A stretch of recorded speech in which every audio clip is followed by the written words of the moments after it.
Salut! Avec un groupe de blogueuses belges et françaises, nous nous sommes réunis afin de faire perdurer le hashtag MeToo, moi aussi. Nous avons donc créé le compte YouTube Elles aussi.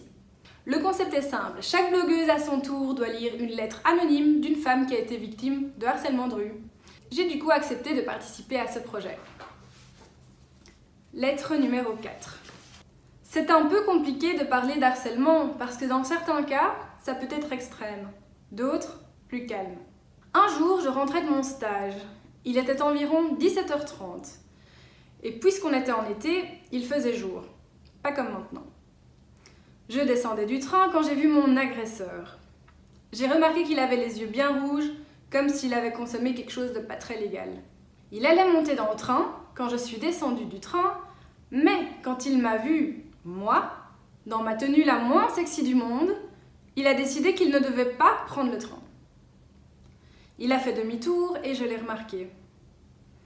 Du coup, j'ai accéléré en espérant que mon bus serait en avance. Pas de chance pour moi, il y avait de la foule, donc je n'ai pas pu aller très loin. Et devant cette dite foule, le type m'attrape par derrière en me disant « Toi, viens avec moi, ma jolie ». J'ai eu la plus grande peur de ma vie et par réflexe, je me suis débattue.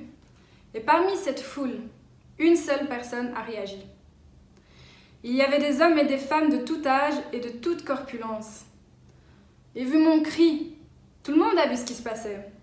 Mais une seule jeune femme a réagi. Elle avait peut-être 30 ans, pas plus.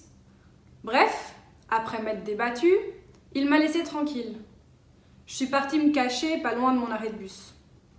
Ce qui m'a un peu révoltée dans l'histoire, c'est que quand j'ai raconté ce qu'il m'était arrivé à la maison, on m'a regardé comme si j'avais halluciné ou comme si j'étais une hystérique. C'est l'un des problèmes que j'en veux un peu aux Africains, puisque, comparé à ce qui aurait pu m'arriver au pays, ceci n'est rien. Je dois rester calme. Dois-je accepter que si cette jeune femme ne serait pas venue à ma rescousse, j'aurais pu être violée? Est-ce ça le monde libre? Morale de l'histoire pour les mecs qui se sentent concernés.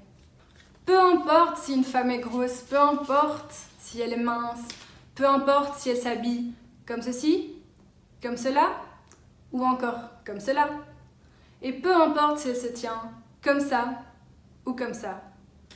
On fait ce qu'on veut, nous on vous fait pas de remarques, donc lâchez-nous la grappe. Ciao.